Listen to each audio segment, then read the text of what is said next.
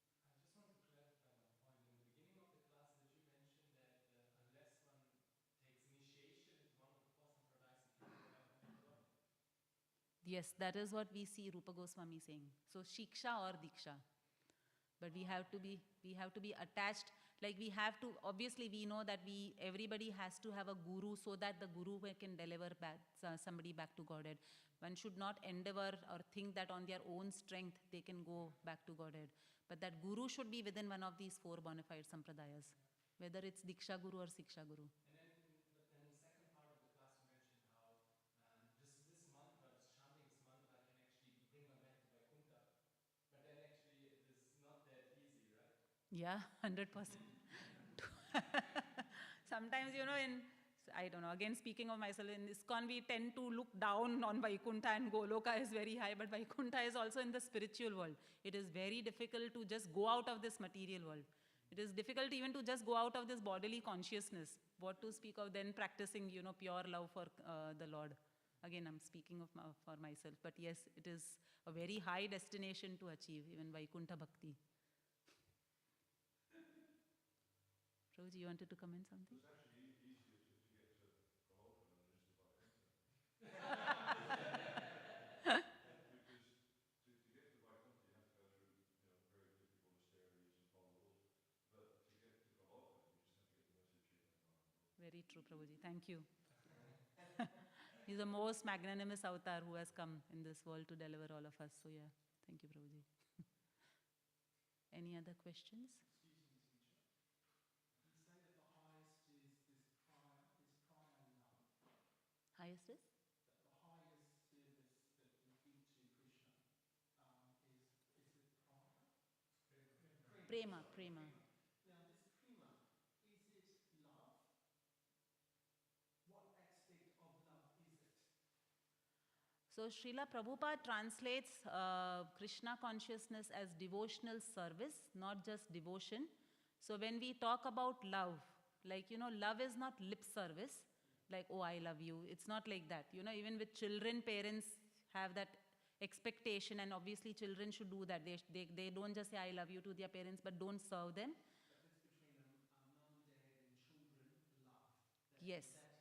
So extrapolating that same principle, when we talk about love, we talk about devotion, it is not just lip service where we say, oh my Lord, I love you, and then doing whatever we want and not following the instructions of the Lord.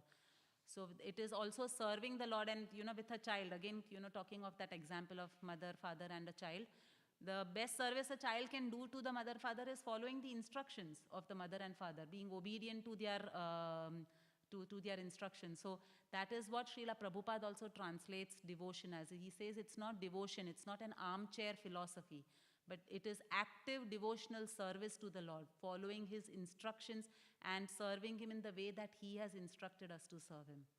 So that is the definition of love, where we are actually following the instructions of the Lord and His representatives and the Guru, and we are serving the Lord in the way that has been described in the Shastras. That's really beautiful. Just like you talked about this servant that didn't take the initiation of that and did all this lovely service and continued little on he is so good. Yes. Thank you. You're welcome. Recently, the Ramanujacharya statue was inaugurated ahead of Shamshabad Airport in Hyderabad. Yes. And anybody wishing to go there can always see that it has come out very, very nicely. As you fly, you can always see from the top how it looks so beautiful in the evening and night hours. So lighted. Yeah, I heard about it. Thank you. That you have got so much ornamental knowledge and lecture can never end. I can keep on taking so much knowledge. Very, very grateful. God Almighty has given us your lecture, your discourse. Thank you, Prabhuji. Yeah. Thank you, Prabhuji, for bringing that aspect of, the statue of Ramanujacharya was inaugurated very recently by the Prime Minister himself of India. It's a beautiful statue, and it's a great step forward for Vaishnavas, so that's really nice, yeah. It's ashram is very huge, more than about 300 acres of land. I don't know exact, but it's come out very nice. Anybody going to India can, find time to go to visit. Thank you. The Kanchipuram you mentioned, I have also been to Kanchipuram Okay. many times. It's not the same Kanchipuram what it was historical about 10,000 years back, 5,000 years back. It has changed totally. The culture is totally of a different way, Oh. commercial, polluted. People wanting to get out of this. They are going away about 22 kilometers away from Kanchipuram. Yeah. Sometimes the Lord covers the holy places. He does not reveal it to everybody. Yes, Prabhuji. Thank you, Maharaj. Wonderful discourse. I am very immensely benefited. Thank you, Prabhuji. Yes.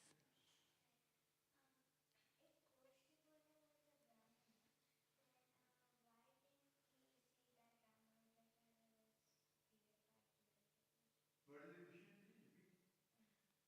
So have I understood correctly? If Goshti Purna was a Brahmana, why didn't he give Ramanujacharya the mantra in the first instance itself? Why he didn't see him as being pure? Very nice question. So I think there are two aspects in this. One was Goshti Purna, like, before a guru initiates a disciple, he always has to test the disciple to see whether the disciple is really having that intense desire to take the initiation or to get that mantra, and whether he is actually ready to go through the wait period or to do those austerities which are required then to get that mantra, whether he is ready to purify himself. So that is one aspect where, Goshti Purna wanted to really ensure that he is giving the mantra to the right person. Because if he gives the mantra prematurely, then, the value of the mantra might not be felt by the disciple, and he might not take it with as much devotion as he would have normally otherwise taken, because he was made to wait. So that was one way of Goshti Purna actually wanting to test Ramanujacharya's determination in getting this mantra. And on the other hand, also obviously Ramanujacharya's glories were revealed through this pastime, that he did not give up so easily. Even though he had to travel 17 times, he still traveled on foot back and forth, back and forth. So it's a great lesson for all aspiring disciples to learn, that if your guru is making you wait, that's okay. Like, be patient, keep doing your devotional service nicely, and one day you will get the mercy of the guru. So both these aspects come out through this. Thank you. So we'll end the class here. Grantraj Śrīmad Bhāgavatam ki, Srila Prabhupada ki, Jai Nitai Gaur Premanande.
Adipurusham Tamaham Bhajami Govindam Adipurusham Tamaham Bhajami Govindam Adipurusham Tamaham Bhajami Enam Kanvandam Maravindadalayataksham Bhagavatam Samasitam Buddhasundarangam Kandar Bhako Vikamaniya Vishesha Shobham Govindam Adipurusham Tamaham Bhajami Govindam Adipurusham Tamaham Bhajami Govindam Adipurusham Tamaham Bhajami Angani Yasa Sakalem Priya Priti Manti Vasyanti Panti Kayanti Chiram Naganti Ananda Chinmaya Sadhu Jala Vigrahasya Govindam Adipurusham Tamaham Bhajami Govindam Adipurusham Tamaham Bhajami Govindam Adipurusham Tamaham Bhajami Govindam Adipurusham Tamaham Bhajami Govindam Adipurusham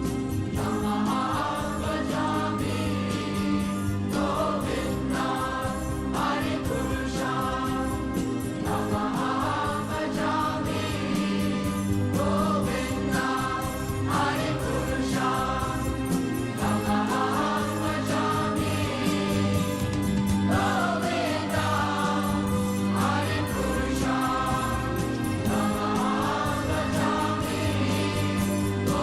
Govindam Adipurusham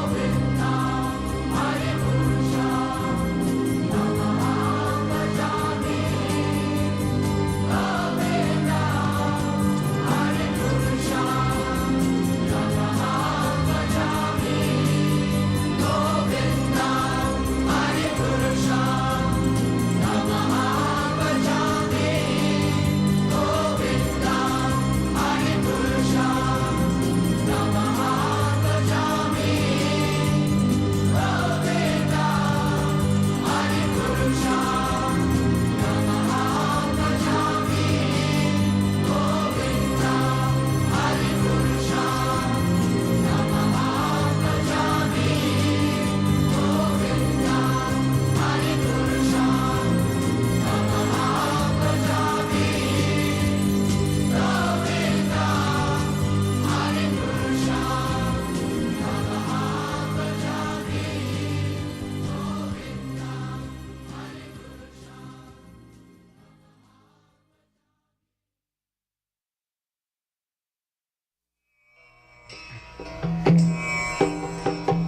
Vandeham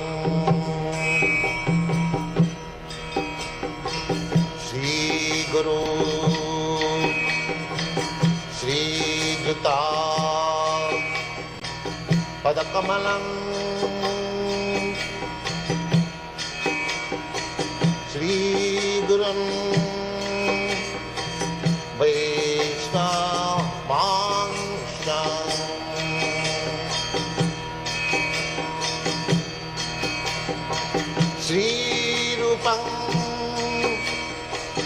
चाक्रजातं सहगना रघुनाथान्वितं त्वं सजीवम्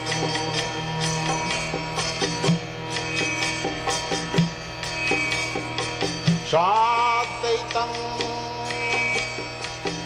सावधूतं परिजनासहितं कृष्ण चैतन्यदेवम्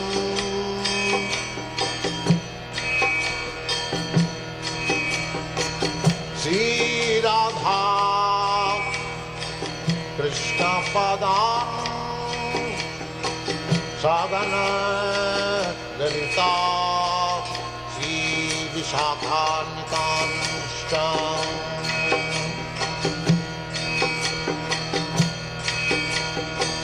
श्रीकृष्ण चैतन्य प्रभु नित्यानन्द श्री अद्वैत गदाधर शिवासदि गौरभक्तवृन्द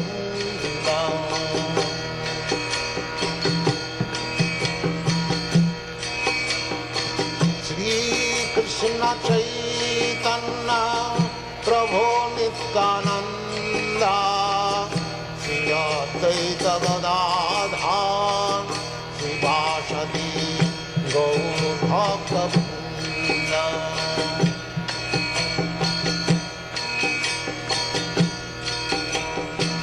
श्रीकृष्ण चैतन्य प्रभु Nityanand Shri Advaita Gadadhar शिवासदि गौरभक्तवृन्द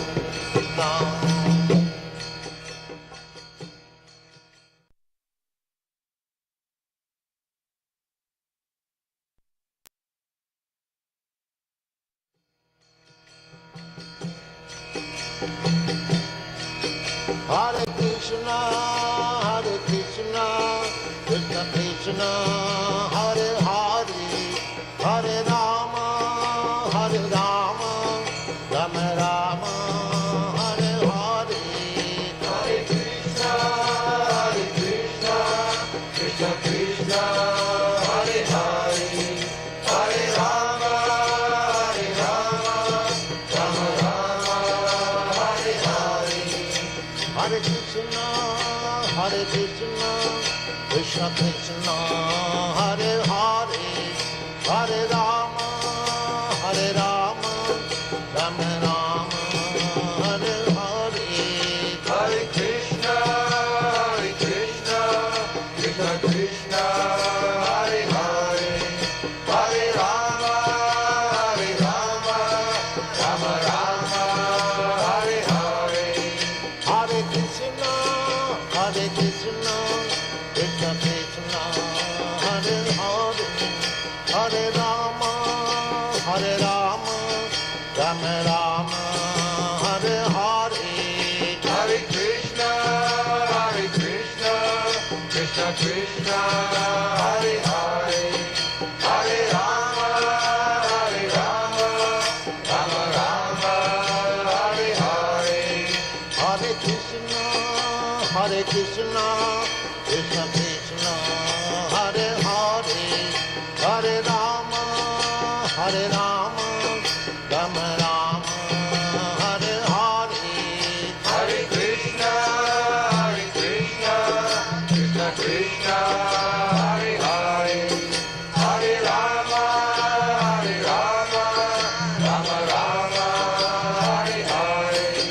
Hare Krishna, Krishna Krishna, Hare Hare, Hare Rama, Rama Rama, Hare Hare. Hare Krishna, Krishna Krishna, Hare Hare, Hare Rama, Rama Rama, Hare Hare.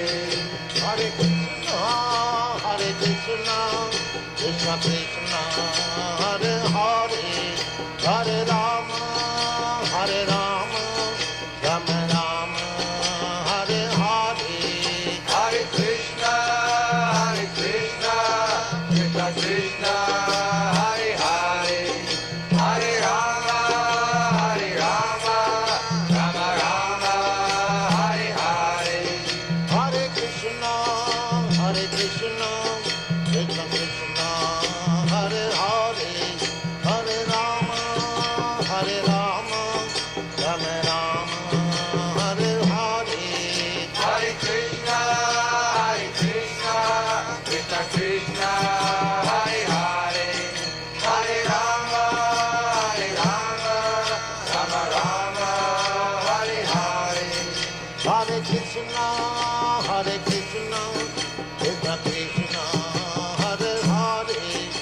Hare Rama, Hare Rama, Rama Rama, Hare Hare.